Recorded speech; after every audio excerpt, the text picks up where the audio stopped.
Thank you, Deputy Speaker.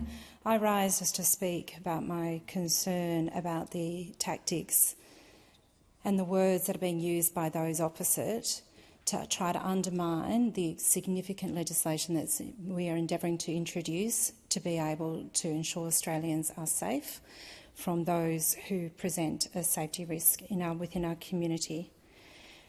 It is absolutely quite extraordinary that we have a Leader of the Opposition who is prepared to argue the merits for ignoring the High Court and having complete and utter disregard for the separation of powers that exist for a good reason within our system.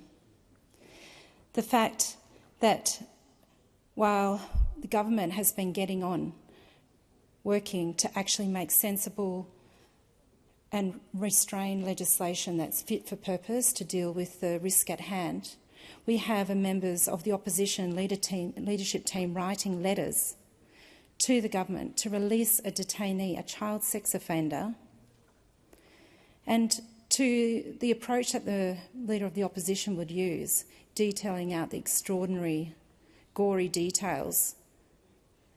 This is a person who failed the character test. He had his refugee visa cancelled.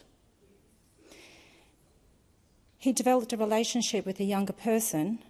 He was convicted in 2015. It was both consensual and non-consensual sex was the verdict.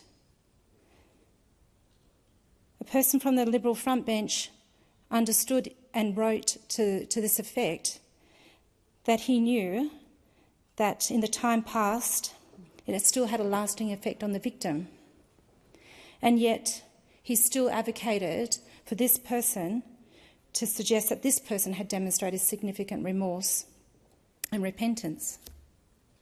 But he didn't just write once, Deputy Speaker, he's written twice, again in February 2023, pleading the case again. This is Senator Smith in the opposition. So whilst we hear a lot of this tough talk, we've got, on the other hand, a senator, a leader of the opposition leadership team, advocating for a person that's been arguing to have, release a detainee, a child sex offender, in immigration awaiting deportation, arguing that that person should be released back into the community.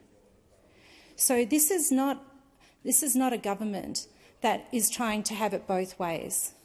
This is a government that is trying to be sensible, cautious and do what is necessary in order to be able to take the actions to protect our community. This is not a government that is ignoring the High Court's decision. This is not a government that is ignoring the importance of the separation of powers. Instead, what we have to deal with and what we have to confront on a far too frequent basis is a Leader of the Opposition, a man with a heart of stone and a man of sick desperation for power, trying to absolutely use this opportunity to political point score, create division and fear within our community at a time when we need to be completely thinking in an alternate way of social cohesion, of building and caring and being careful with our words. The Leader of the Opposition has a lot to answer for, and the people that stand behind him and around him are answerable to that too.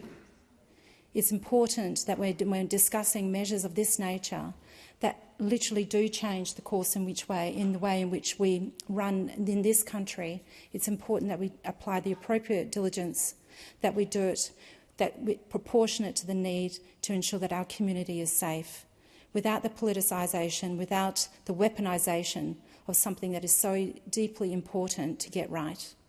And we just ask that those opposite and your Leader of the Opposition start to demonstrate merit and absolute care in the choice of words instead of being fixated on trying to shore up his position as being the stony-hearted man that is negative and determined to create division within our society. In the 10 seconds that we have left in this debate, I call the member for Latrobe.